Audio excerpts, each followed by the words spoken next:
Bonjour à toutes et à tous et bienvenue à l'émission du Trousseau Angélique. Et aujourd'hui, j'ai le plaisir de recevoir Aurore. Bonjour Aurore. Bonjour Angélique.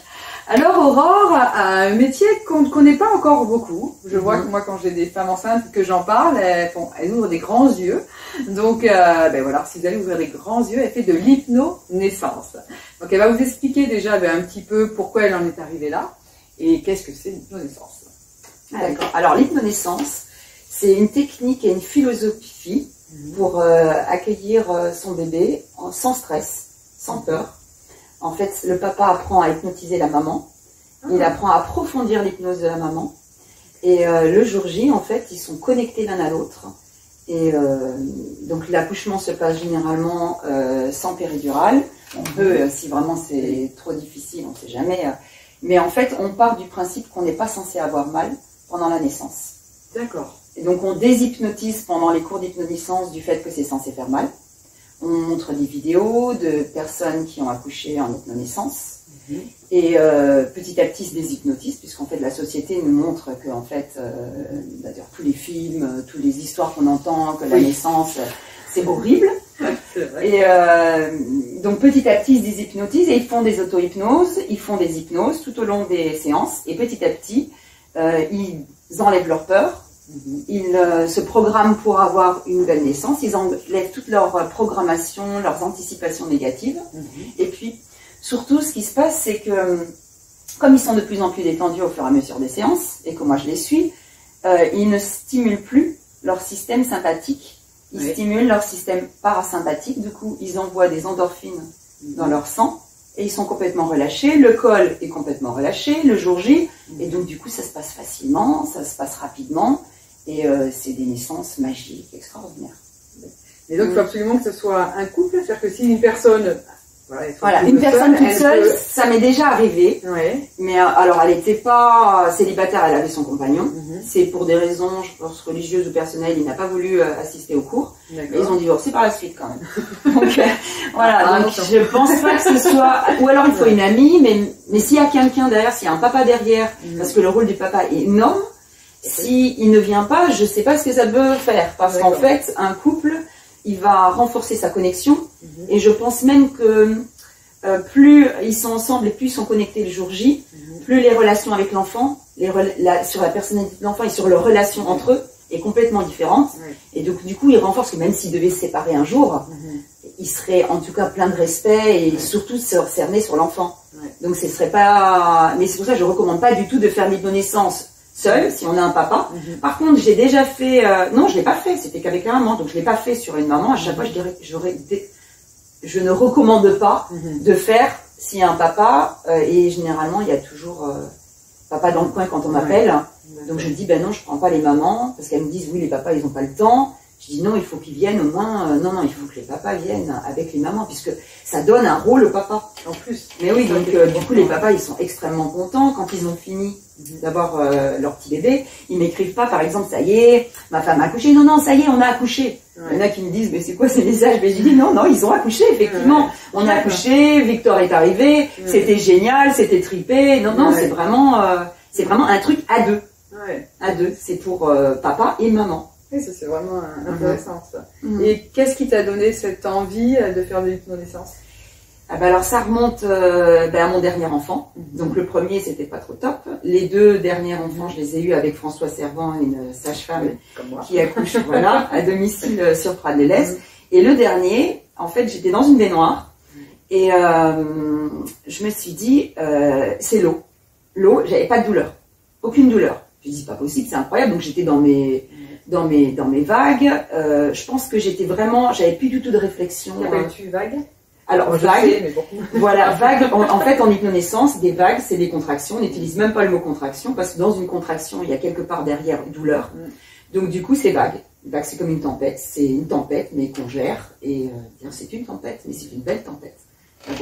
En plus, vague, c'est quelque chose qu'on connaît déjà, la femme en général, avec nos cycles déjà lunaires. Oui, complètement. On dit qu'on est souvent des vagues. Complètement. Ou dans le livre Les hommes viennent de Mars et les femmes de Vénus, il dit que souvent les femmes, c'est des vagues.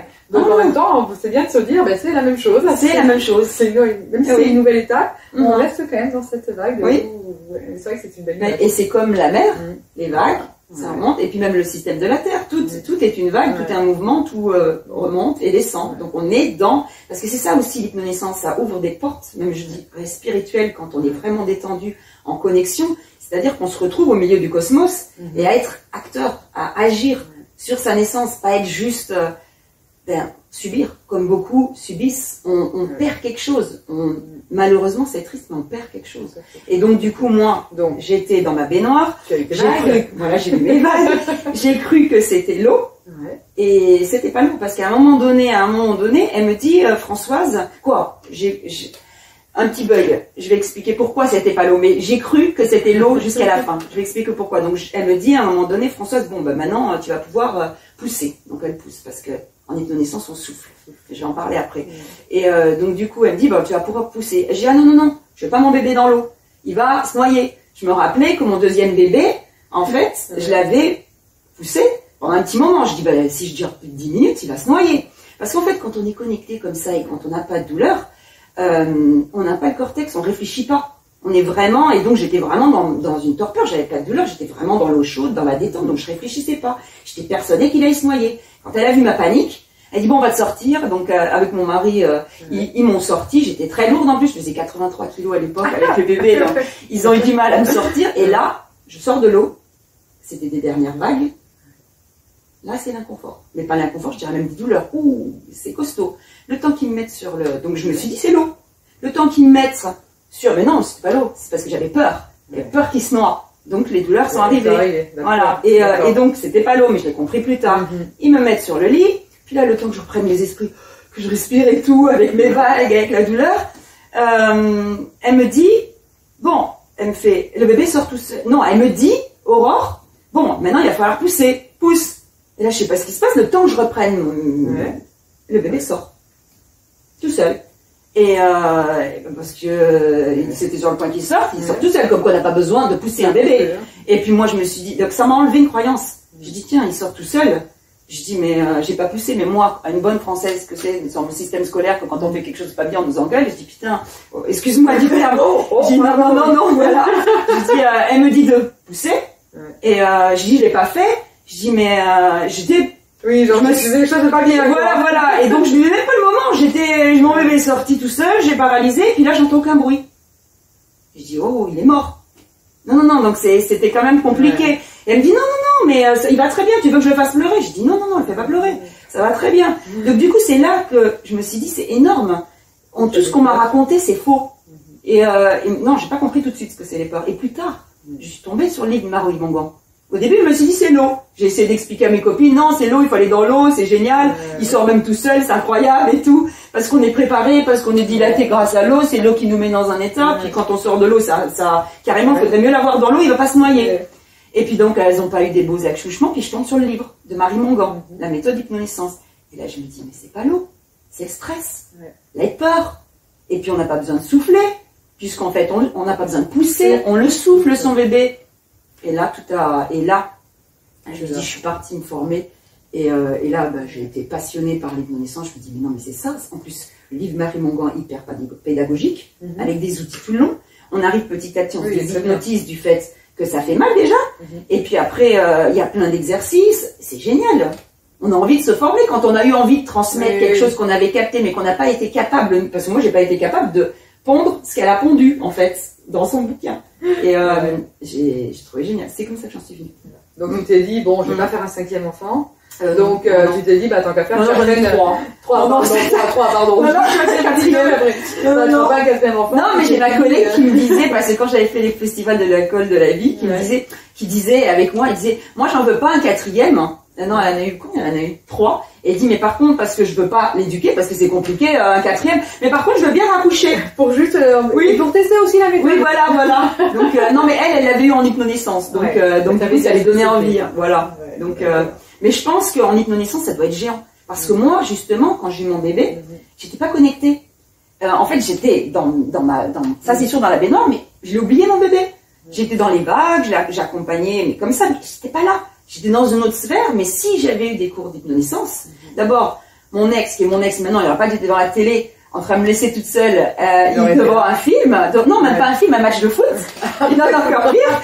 Et il s'en aurait été avec moi, il m'aurait fait le massage de l'effleurement dans le dos pour stimuler les endorphines. Il aurait fait quelque chose pour participer, pour être là en connexion avec moi et avec son bébé, parce qu'il aurait compris que ça favorisait sa relation future après. Donc du coup, on a loupé. Lui, il a loupé, mais moi, j'ai loupé grandement, parce que en hypnonaissance, ce qui est bien, c'est qu'on nous apprend à souffler et à être en connexion avec le bébé. C'est-à-dire à être en connexion, à lui parler. On propose même des scripts. Après, on s'éloigne du script, on va avec ses propres mots, sa propre énergie, ce qu'on veut. Mais on a une idée et on accompagne, on dit, mon petit bébé, je suis là avec toi, j'ai confiance en toi. Tu sais, on a trop hâte de venir te voir, de te rencontrer. Et puis le papa qui peut dire à la maman, souffle notre bébé dans l'amour, souffle-le. Mais ça change complètement l'expérience de la naissance. Ça fait une empreinte qui est géniale pour le bébé qui arrive. Et ça, je l'ai pas eu. Parce que je ne savais pas, personne ne m'en a parlé d'ailleurs. Mais au moins, tu peux le transmettre aux parents, donc ça c'est intéressant. Et justement, tu le transmets où tu pratiques sur Montpellier. Donc, chez moi, plus tard ce sera pas chez moi, je suis en train de mettre en place un cabinet. Donc, mais pour l'instant, c'est à mon domicile. À ton domicile, d'accord. Et tu fais forcément en présentiel. Tu ne fais pas en visio Je l'ai fait en visio. Et je l'ai fait pour des parents qui m'avaient déjà rencontré. D'accord. Et donc je les connaissais, je connaissais leur énergie et tout ça, donc c'était différent. Et ils avaient déjà fait pour un premier bébé. Donc c'était différent. C'est pour des deuxièmes bébés, ils avaient déménagé, donc c'était trop compliqué. Je l'ai fait aussi, mais à chaque fois je l'ai fait pour des gens que j'avais déjà connus. D'accord. Mais même, alors je me suis dit, dis donc, si tu les connaissais pas du tout, c'est pas pareil. Ouais. Je les vois pas. Je les vois, mais je les vois pas en énergie. Je les vois, je les sens, mais je les sens pas de la même manière. Et eux-mêmes, c'est pas pareil.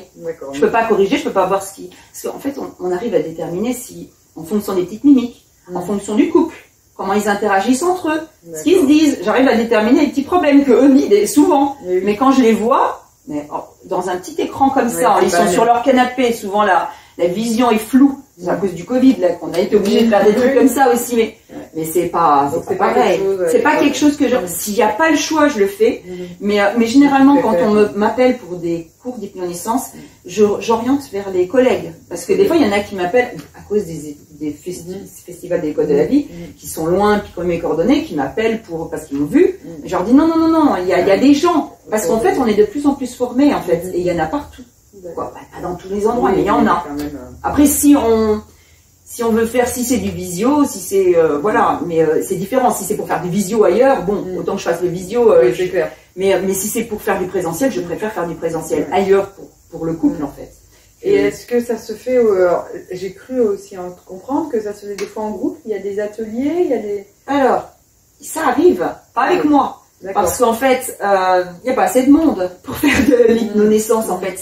Moi, j'ai jamais eu plein de demandes en même temps. Mais maintenant, avec le recul, parce que ça fait quand même plus de 8 ans que je fais ça, au début, je me disais, je vais faire des groupes. Mais c'était vraiment pas connu au début, donc ça risquait pas de faire des groupes. Et on pourrait éventuellement mettre une maman qui... Parce qu'il faut faire entre 6e et 8e mois. Donc il faut faire... Voilà. D'accord, c'est pas du tout... Pas avant. Non. Alors si les mamans ont vraiment trop de peur, on peut faire... Commencer plus tôt. Par contre, la première séance pour désamorcer tout ça, voir où on en est, oui, c'est recommandé de faire la première séance. Et aussi pour voir si ça nous plaît. On peut faire une séance. Mais j'ai oublié ce que je disais. En groupe, donc en groupe c'est possible. Si oui, alors j'explique, parce qu'en fait, il faut le faire entre le 6e et le 8e mois, parce qu'on a besoin du ventre pour les respirations, pour tout, que ce soit un peu concret. Et surtout parce que si on le fait trop tôt, après il faut être persévérant dans les exercices. Et puis on a oublié, on est déconnecté, on a des choses à faire, on oublie. Et on fait plus. Finalement, on a appris l'hypnonaissance, et le jour J, on fait pas. Mais il y avait un truc que je voulais dire, mais comme des fois je parle vite et que j'ai deux pensées, c'est pas grave. On va parler des groupes, donc s'il y a une maman qui est comme ça. Ah oui, le groupe, je me suis rendu compte avec la pratique. Bon, c'est pas facile avec l'emploi du temps du papa, l'emploi du temps de la maman. Mon emploi du temps, c'est pas facile à trouver. Déjà que c'est pas facile. C'est clair. Un couple, alors deux couples. Alors il pourrait être par exemple un au 6e mois, un au 7e mois, mais c'est compliqué de trouver plein au 6e mois. C'est pas facile. Et je me suis rendu compte d'un truc, parce que j'en parlais aux parents. Qu'est-ce que vous en pensez? Est-ce que vous auriez aimé être en groupe? Ils m'ont dit, mais comment on aurait fait? Parce qu'effectivement, on parle tellement de choses. En groupe, ils vont pas aller parler, par exemple, des parents qui... 5e séance, ça arrive souvent, quand on parle du massage du périnée. Parce qu'on le fait pas comme... en hypnonaissance, on le fait c'est le papa qui va le faire, mais la maman, elle doit se mettre en relaxation et elle doit visualiser des choses. Elle doit visualiser la rose, elle doit être détendue pour justement... Donc, on ne peut pas, souvent, il y en a qui me disent, mais qu'au dernier moment, je me rends compte que le papa, c'est m'arrivé déjà, n'était même pas au courant, qu'il y a eu des attouchements. Parce qu'ils me disent, alors je dis, vous faites, parce que moi je demande, vous avez fait ça, vous avez fait ça. Je suis comme un petit peu un garde à vous, je sais pas, je dis, qu'est-ce que vous avez fait? Parce que ils ont besoin de ça, que je les suive, ils ont leur vie, ils ont d'autres enfants. Et elle me dit, ah ben on n'a pas trop fait ça. Des fois, je préfère le savoir au 4e séance, parce que le temps que je les suive. Et dit, mais pourquoi? Et puis ça a été dit, ah mais j'aime pas. J'ai dit, ah tiens, qu'est-ce qui se passerait si c'était en groupe? Surtout que le papa n'est même pas au courant. Ça ne pourrait pas. Et donc, je me suis dit, mais même si des fois, ça pourrait être rigolo. Et c'est aussi un échange en groupe. Des côtés, mais je pense que pour ça, pour vraiment, parce que c'est pour libérer les peurs. Donc, si on se retrouve quand même le jour de la naissance avec un truc qui rôde, qu'on a eu un attouchement, même si c'est pas grand-chose, hein, ou un malaise, ou une première naissance, mais qu'on veut pas en parler et qui s'est mal passé et parce qu'il y a beaucoup de couples recomposés, donc il y en a qui parlent pas de leurs expériences, qui veulent pas raconter la première naissance parce qu'ils veulent pas blesser le papa. Il y a tout plein de scénarios différents. Ben, ça pose problème. Donc du coup, moi, finalement, je préfère faire. Et puis de toute façon, j'ai pas la demande en même temps, plein de trucs. Mais même si je l'avais, je préférerais. Non, je préférerais faire peut-être pour être sûr, parce que moi, mon but, c'est d'être sûr qu'ils aient le meilleur possible pour leur naissance. C'est mon but. Ben, c'est un très beau but. Parce que je me dis, quand même, c'est un bébé qui arrive. Moi, j'estime avoir un métier magnifique. Je suis là pour aider les bébés et même les parents à avoir une bonne relation et qu'ils arrivent en toute douceur et avec une empreinte maximum pour... ça touche leur personnalité, ça touche leur rapport à la vie, leur rapport aux autres, leur rapport à leurs parents. C'est la porte. On les accueille. On peut les accueillir. Je sais qu'autrefois, moi, je sais mon histoire de mon frère. On l'avait mis les pieds en l'air pour avoir le sang en bas. Je me suis dit, mon Dieu, si on a accueilli comme ça, par exemple, quoi. J'ai dit, voilà. C'est une technique différente. Oui, voilà. Bon, je sais qu'on fait plus ça, quoi. Non, mon frère, il est vieux. Bon, en tout cas, c'était très intéressant. C'est vrai que c'est voilà, maintenant, on ne connaît pas trop cette technique. Et donc, non, c'est pas très connu. Voilà, et là, je pense qu'on va beaucoup retenir la vague et de souffler. Ça, je pense que c'est des mots qui Par contre, c'est connu dans les pays anglo-saxons. Hyper connu. Il y en a dans les maternités, en groupe, partout. C'est bien Kate Middleton a accouché avec l'hypnonaissance. Quand même, c'est pour ça qu'elle était toute fraîche sur le perron. Mais ça va venir, ça va venir. Genre maintenant avec une entrevue. Voilà. Donc tout le monde va savoir ce que c'est l'hypnonaissance. Alors fais attention à ton carnet de... en tout cas, merci de ton enthousiasme. Je connais Aurore depuis quelques années. Je sais qu'à chaque fois qu'elle en parle, quand elle avait parlé à notre festival Notre Père, pareil, on avait senti tout ce wouh. C'est Aurore, c'est son énergie. Donc c'est bien d'accueillir un enfant dans la joie. Donc on le recommande pour cela. Merci Aurore et puis merci de nous avoir écoutés et à une prochaine fois pour une autre entrevue. Au revoir. Au revoir Angélique. Au revoir.